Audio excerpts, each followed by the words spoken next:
Hello, everybody. I'm here. I'm Everton de Oliveira from the project, the Groundwater Project. I'm here with Adam Szymkiewicz. He's from Poland. He works with unsaturated zone. He's a brave man, yes. And he got to know the Groundwater Project, and he kindly accepted to participate with us in this work that we're doing to advertise and distribute the Groundwater Project. Nice to meet you and welcome to this interview. Thank you for participating. Hello everybody. Hello Everton. Thank you very much for inviting me. And it's a great pleasure for me to help you to contribute somehow to the Groundwater Project. So I think it's a very great idea, and I haven't contributed anything until now. So I'm really happy if I can do even a little thing for this project. Oh, you'll be mostly welcome for sure. Our idea is actually not only to distribute the knowledge, but to get the knowledge from most people that we could. You know, we call the hyper intelligence in groundwater. Many people thinking it's much better than just a few, right? So our idea is to produce material, and we'll be very glad if you could contribute. You'll be very welcome. So tell us a little bit about the groundwater in Poland. You've been working there, so you know. Yeah. Actually, I've been working on groundwater more or less 20 years, and I work at the Gdansk University of Technology. So Gdansk is a city in northern Poland on the coast of the Baltic Sea, and we have a very interesting hydrogeological environment there. It's mostly quaternary deposits. So the main aquifers are in quaternary post-glacial deposits of sand and gravel. And because we are in a coastal region, there is also some interaction between fresh water and salt water. The Baltic Sea is not as saline as ocean, but still the saline intrusion, saltwater intrusion, it's a kind of problem in Poland, and we expect it to be more important as the demand for groundwater increases, and with the climate change and the expected sea level rise. Okay. And in Poland we have different types of groundwater environment. There is a distinction between northern Poland and southern Poland. In northern Poland, there are mostly quaternary, sandy and gravelly aquifers. In the south, we've got more limestone. Shallow, you mean? Shallow. I mean, you have, it's post-glacial, so you have okay. It's like it's like a layered cake. You got this clay or glacial till, and then aquifers. So the depth can be different from just a couple of meters up to 100 meters or more. And then complicated, you mean, right? Complicated. You mean. Yeah. It's very complicated, and it's quite tricky to describe it correctly. But then in the south of Poland, you got also some limestone and sandstone aquifers, which are often fractured, karstic, and they are also, I think that they are even more challenging than these glacial deposits because of the fracturing. And in Poland, groundwater is very important. About 70% of people are supplied, of the population is supplied with groundwater. So that's quite important. Quite important. That's it's a very important resource. Oh, that's very good. So we'll be glad to have you participating with us, because we have modelers, right? But we started with a pool. Our story is that we started with connections, close connections, and getting, opening the connections from other connections. But now we're focusing on increasing our connections, not only from friends, because we tend to get the same, not only friends, but close connections, because then our reach is too small. So that's why we're trying to broaden our reach using the internet. So, and you came from the internet to us, which is quite good. Which is quite good. So because we then can work with many more people, and we can get information from people that are not really close to our initial group, right? Although we have more than 400 people already working, producing books, so you're very welcome to come and help. Yeah, I was a bit surprised that that I was the first person from Poland to register on your website. But you know, in Poland we have quite a big and I would say living hydrogeology community from different cities and universities. So I think that I could help to spread the word a little bit about this groundwater project. I'm sure that many people would be interested to in joining this community. We have the Polish chapter of IAH, and One of the things that you might help us is that our aim is not only to well, we're producing original books in English first, but like I'm from the board of the Groundwater Project, and I'm from Brazil, and I know that having books in our mother tongue is very important for the students, right? Because well, you speak good English, but not all the students can speak good English, right? Especially when they're initiating their lives, right? The student lives. So it is important to get the books in the original language. So translation is going to be, and this is an agreement that we have with the authors. We have two important agreements. One is that the authors, they keep the copyrights. They have the rights on the books. It's not like other publishing house, that publishing house owns the right. No, the authors will own the right, which is very good. And second, the authors, they have to give the right for someone who wishes to translate. So there's no money involved for translation. Don't have to pay for the rights to translate. The only agreement, the book has to be distributed by the Groundwater Project. That's simple rules and very easy. So you may get some books, and if you contribute with one book, which would be very welcome, we can get that in Polish as well. That'll be the best, because then the groundwater knowledge can grow fast. That's our understanding. So if you could help us with that, that would be so good. Yeah, I'll try to do my best. Yeah, I will try, and I think that I will get in, I can try to get in touch with my colleagues in Poland, because also maybe there will be other people interested in you know, helping with translation, because I saw that you have very ambitious plans for a lot of books. So yes, not only ambitious. Well, the plans were ambitious 2 years ago. Now okay. More of the, you know, big now part they of became reality.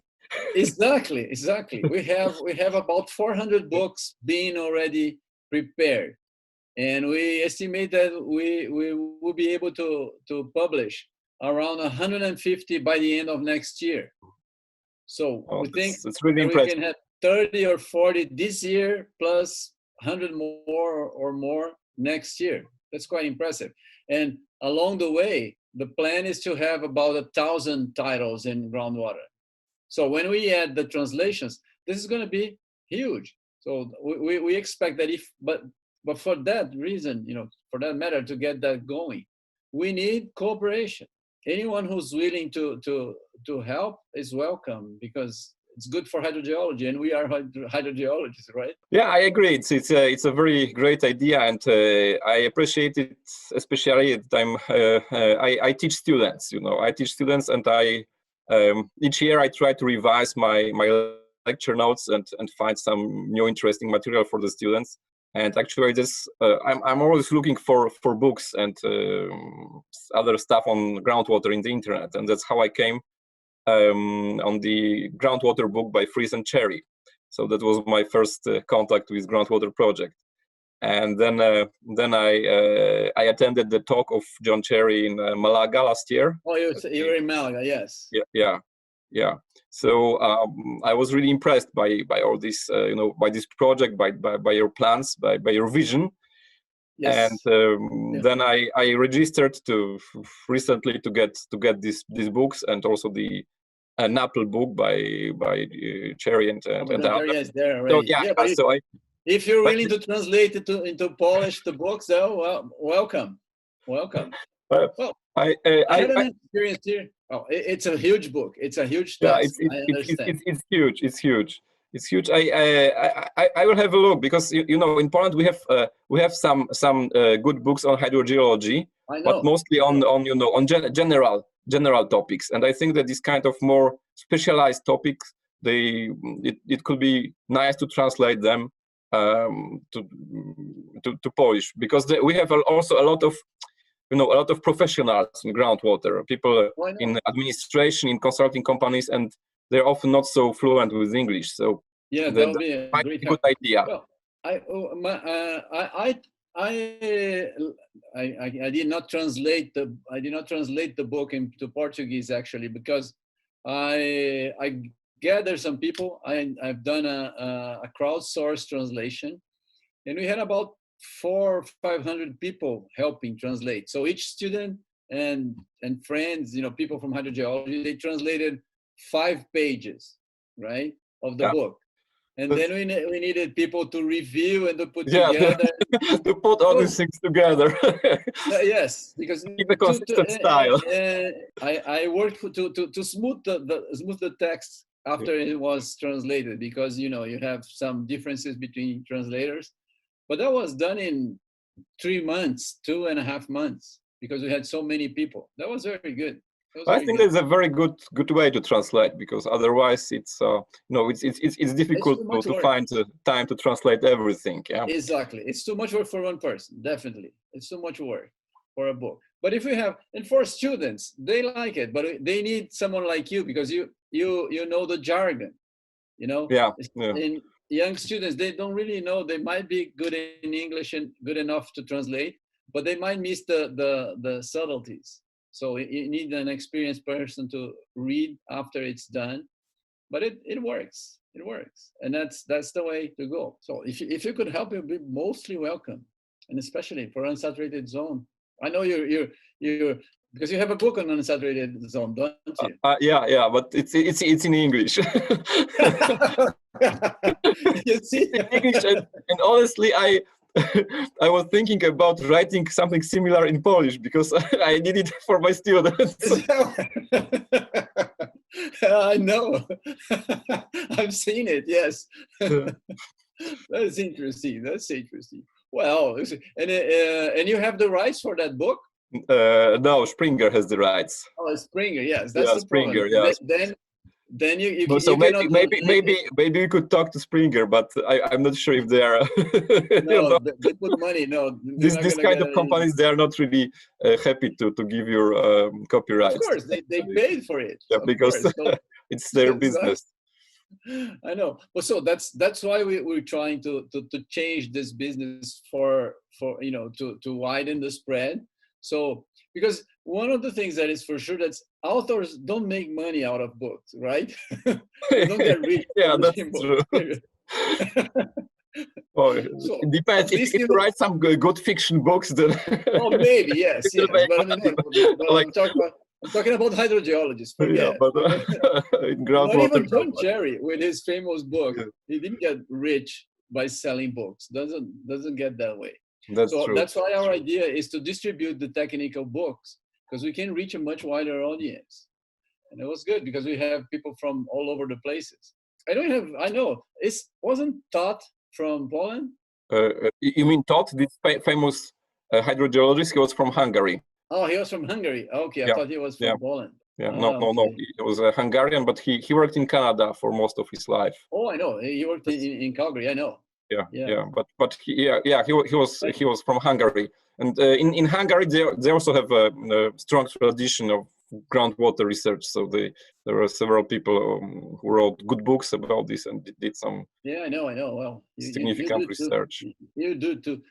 Well, the good thing is to gather people of different background, is that we can really have a hyper intelligence, as I say, because you can get many people looking from different angles. That's going to be a big boost for groundwater. I'm sure. Yeah, I totally agree with you. Yes, for sure. But then we need this connections, and the connection would have to go through the website there. We're improving the website. We need more donations. If you're a rich man and you could donate money. Hydrogeologists are not really rich. I'm not a rich man. I know. But of course, yeah. I will not give you this kind of donation that universities in the United States get. I'm not in the oil industry. I know. I'm just kidding. But the idea is that to have contributions and to have distributions in your country, that would be lovely, because our idea is to reach all hydrogeologists. I talked to a person from Uganda this week. That was very, very interesting. He's doing field work, a young guy. It was quite interesting. He was the first one from Uganda to reach the website. You know, in Poland we have also, each year we have more and more international students, and I think this project is very, very good, because I can recommend this to the students. For instance, this year we had students from Africa, and they were really interested in the topics, in groundwater topics. So it's really good to have this kind of repository for books that you can recommend to your students. They can register, download the books. The knowledge is free for them. Absolutely great idea. We're starting with books, but we have other ideas as well. One of the ideas is that we could publish like case studies or something like that, because this is, you don't produce a paper, But you can learn from this case studies. Especially when you have case studies about the hydrogeology of some places, right? Usually what happens everywhere is that you want to go to somewhere you don't know the hydrogeology, you phone a friend and he tells you, right, this is not written. We can get that information on the internet with a good source, right? Then you have to phone around, and when you go somewhere, so this, with case studies, we can get some examples of the hydrogeology here and there, and that is very helpful. And this is not something that you can publish because don't have citation. Yes. I mean, it depends, but generally, these case studies, they have limited impact, because they are geographically limited, but they can be very important for other people. They're good for industry, for people that are working, not exactly for researchers, but for industry is good. Yeah. Because if you go somewhere, you want to install a well, or you want to know something, and you need some information of that region, you can get that, or the quality of the water and things like that. And not only, sometimes you have a technology, a way of doing things that you think is important, and you can publish. This is not, it doesn't have impact. It doesn't matter for big journals, but it's helpful for the industry at large. So our idea is to have this information spread to the world. Let's see if we depend on people like you to help us. Everybody has to work a bit, and then it works. Yeah, sure. Yes. Okay, our time is up here. We have to publish this. It's very good talking to you, but we'll have to end. Can you say something, please? I'd like you to say some words about the Groundwater Project. Again, you said good words just to finish this interview, please. Yes, I think Groundwater Project is a brilliant idea, and I expect it to have a very big impact on the groundwater community. I love the idea of free knowledge, free ebooks accessible to everyone, and especially for people who teach students like me. I think that this can be very very helpful. So I would like to encourage everyone to participate and help as much as they can this project. Thank you very much. I would like you to, a final thing. We're asking everybody to say groundwater, like in Portuguese, Groundwater Project. Estou dentro. I'm in. How would say that groundwater? I'm in. Groundwater Project. I'm in Polish. In Polish, Groundwater Project, wchodzę w to. So very good. Thank you very much. Thank you, Alberto. It was a pleasure talking to you. It was a pleasure for me too. Thanks a lot. We'll meet for sure. All right. Save a good vodka for me when I go to Poland. Okay. No problem. You're welcome. Thanks a lot. Take care, Adam. Thank you very much. Bye.